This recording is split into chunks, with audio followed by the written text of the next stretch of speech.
Hello, everybody, and thank you for tuning in to the Liberty Report.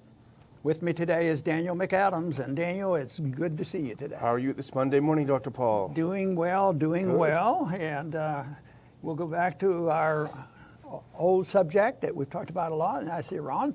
But it's not our choice. It's just out there because we have an administration that just is bound and determined to keep it in the news. And I don't think any of it's very good. No. Someday it's going to get out of hand. But they work on the assumption that threats are much better than diplomacy. They literally admit that. They say, yeah, threaten people, and that's the only thing they understand, which I happen not to believe. You know, what if we had treated the Soviet system that way? Do you think we'd have, eventually had the Cold War over, like without a nuclear holocaust? But anyway, it's there, and it's not brand new.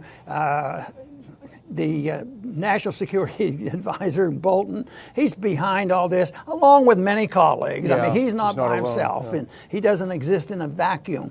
But, they're evil. He told us so. And he's been around bashing Iran since 2001 with the Bush administration. So he was out of pocket for a while. He just had to spin his wheels at Fox for a bit. But now he's back in it, and he is bound and determined, and some of the terminations, they say, it's his goal in life is to have this war. And then they claim that, well, Iran's a threat, and they're threatening, violence against us. But they never say, how could the Iranians ever attack us? Where would their brains be? If you look at the map of how many nukes we have, how many bases we have, how many submarines and aircraft carriers we have very close and in the region, they aren't stupid enough to always say, oh, well, we have to talk of America. But they may be bold enough to at least answer back to us, pushing them around. And I think that's what they're doing. You know, this whole idea that we run roughshod on them, and all this sanction business, they have to do something. But I'll tell you what, I don't think that we're going to see Iran initiate the first strike. If they claim that it is, it's a false flag, or conceivably, it could be even a lie of what's going on. And this is the tragedy, working this out, because it's a real mess, and getting the truth out of here isn't so simple. There was a time when looking at the news gave you a little bit of information. Today, the average news gives us zero. That's why we have to work hard to find out what we believe is the truth. Yeah, and the reason we rushed to do the Iran today is because yesterday, John Bolton, the President's National Security Advisor, released a statement himself. And actually, we have that. We can put this up. This is a statement from John Bolton, not from the President, but from Bolton. Statement from the National Security Advisor, May 5th. In response to a number of troubling and escalatory indications and warnings, the U.S. is deploying the USS Abraham Lincoln Carrier Strike Group and a bomber task force to the U.S. Central Command region to send a clear and unmistakable message to the Iranian regime that any attack on U.S. interests or those of our allies will be met with unrelenting force. The U.S. isn't seeking war with the Iranian regime, but we're fully prepared to respond to any task, whether by proxy, the Islamic Revolutionary Guard Corps, or regular Iranian forces. And Dr. Wall, here's an interesting follow-up. This is from a journalist who covers the Middle East, and she had an interesting kind of summary. It's probably worth thinking about. Joyce Karam, she said, interesting about the U.S. statement. It comes from Bolton, not the Pentagon, not Pompeo. I would add not the President. Direct warning to Iran and proxies. Mentions the Iranian Revolutionary Guard.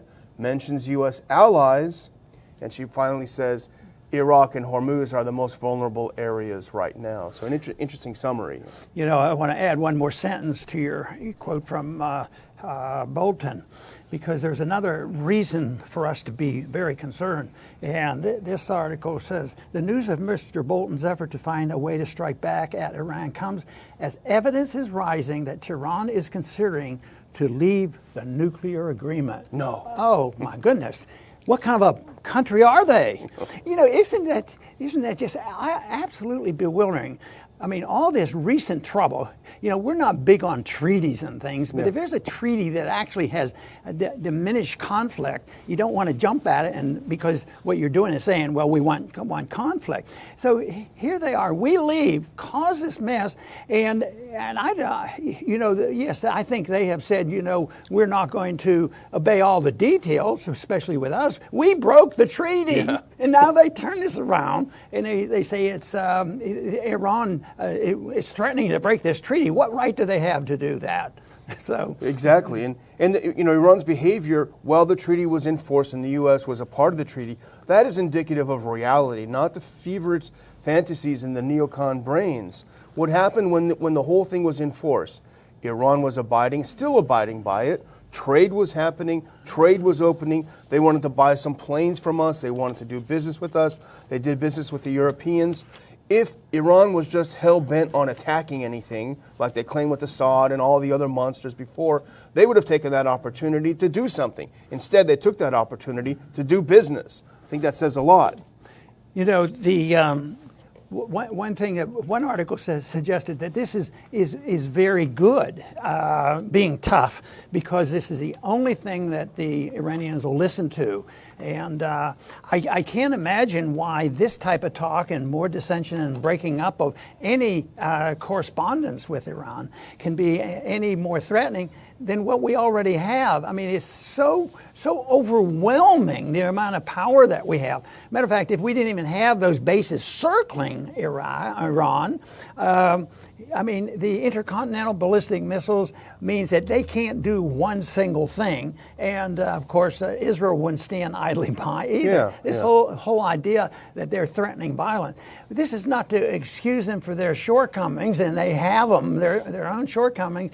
But actually, they've made some progress, more so than, let's say, Saudi Arabia, and they're painted. If you did a poll in this country right now, who violates civil liberties the most, and who sponsors the most international terrorism, Iran or Saudi Arabia? Oh, Iran, obviously, which is, absolutely false. So this is, it's a propaganda game, but that's been going on for years, and it gets out of hand when they start worrying about when the next strike comes. But this is more or less, the Pentagon isn't even anxious for this. Pentagon is spoken, this is not a good thing to look into, but I guess he got rid of those generals that he liked at the beginning of his term. I mean, he's clearly out of control, and ultimately it's the president's fault if he lets this happen. But you're right about, if you ask the average American, they would say Iran, and it's sad because that tells you a lot about the media, and you started off talking about that. Relentless, just like the run-up to the Iraq War. They've learned nothing because they didn't suffer any consequences. So they're pushing the propaganda. And I was just looking at a few flashpoints, and I'll mention one at first that jumped out at me, and that is because here's the wording: Iran or any proxies attacking U.S. interests or those of our allies. And that's a couple steps removed than Iran starting to fire at the Abraham Lincoln. What that means, because the U.S. considers the Houthis to be Iran's proxies. So theoretically, within the context of Bolton's statement, the Houthis fire at the Saudis as the Saudis are attacking them. That means that Iran has attacked the U.S. So that flashpoint, I mean, talk about a real potential flashpoint there. And, the wording is no accident. It wouldn't take much for them to claim they morally justified our retaliation. Of course, the problem always goes back to what we can claim is that we're in too many places doing too many things that usually backfire on us. And, I think somebody someday need to write the history of John Bolton.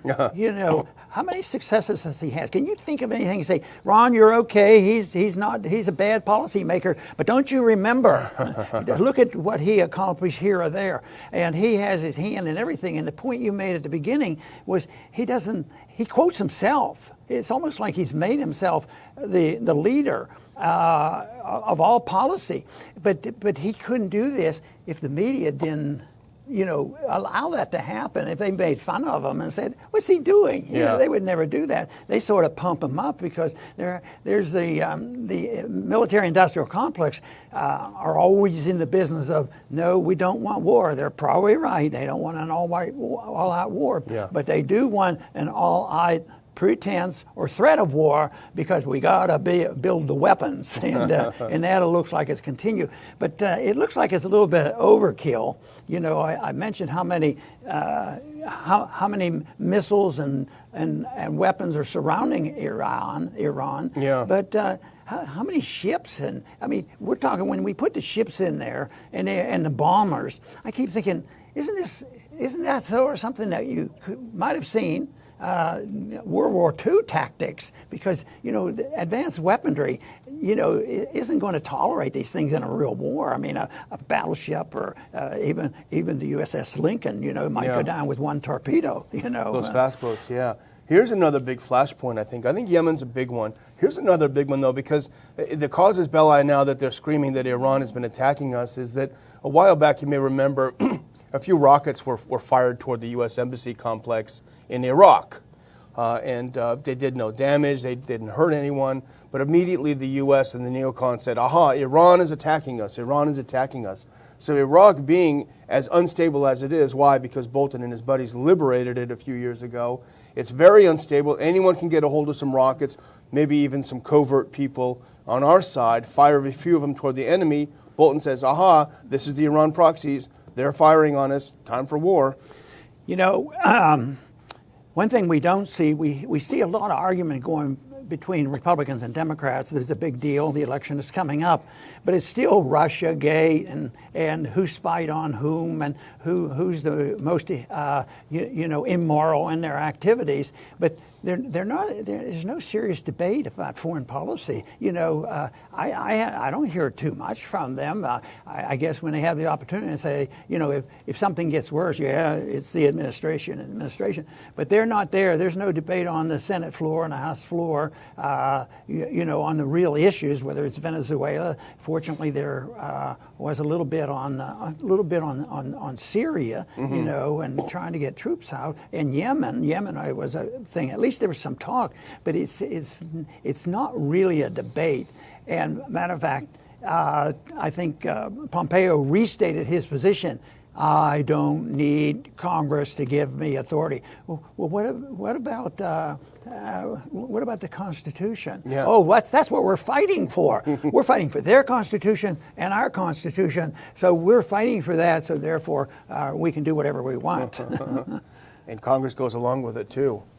And I would just mention a third flashpoint that I was thinking about with this statement, and that's the designation of the Iranian Revolutionary Guard as a terrorist organization. Right. Because they man the fast boats that really are the real threat to the USS Abraham Lincoln. You've always said you got this big carrier there. It really is just kind of a big target, floating target. So they can go ahead and go up there and they can do asymmetric warfare and do something like this.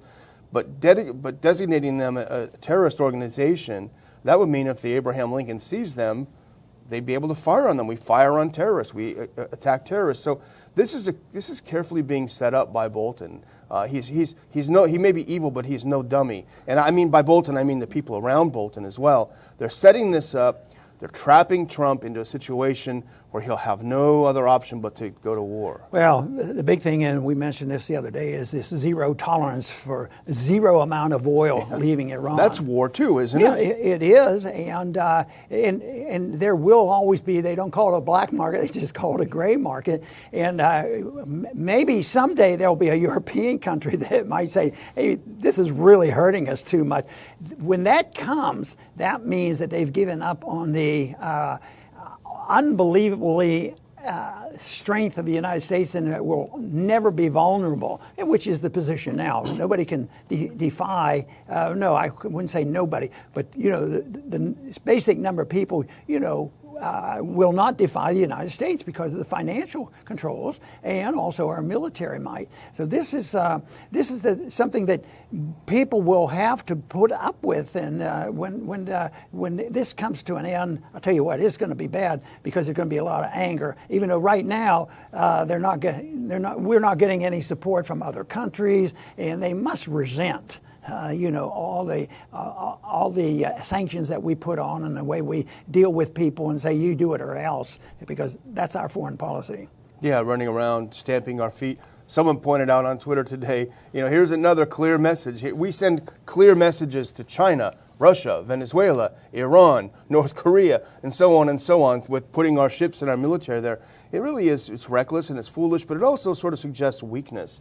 We keep sending messages, but nobody seems to get them. Nobody's capitulating to us. Nobody's bowing down to us, and it's just, it's like a kid jumping up and down and stomping his hands and fists. Back to the zero tolerance, it is this: if we have said that we want zero, and if that is the point, that's when that Straits of Hormuz all of a sudden becomes a huge flashpoint. Yeah. And there could very well be, I'm always a little suspicious of how these things come about, but somebody sinking a ship over there for ulterior motives could escalate, way out of hand rather quickly. But that's a big issue.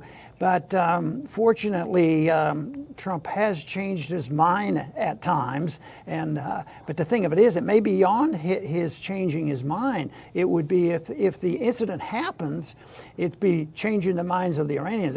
If they are at a point where they cannot tolerate this tremendous embarrassment and capitulation, say, "Oh, do anything you want to us." There is a point when people decide that fighting for their homeland and what they believe is right for their country, regardless of what our opinion is of what they're exactly fighting for. But this is something that I think is going to be sitting around a while. And the thing that you mentioned there about naming the guard unit, their guard as a terrorist group, something there can happen. That is the justification for us to do almost anything, as you pointed out so well. So dangerous. There are still some Trump supporters who would say, "Don't worry, you guys. This is just how he does business. He loves to be bellicose." But I, for one, have had enough of it. I mean, I would just end with another tweet. I didn't take down who did it, but all credit to you for putting it together. But he said, Bolton says the U.S. is deploying a bomber strike group to send a message to Iran that the U.S. is not seeking war. I mean, there you have it in a nutshell, Dr. Paul. You laugh a little, and we do laugh a little, but it's almost defensive in that it's so serious that, we would be very glum. But occasionally we'll get a writer in.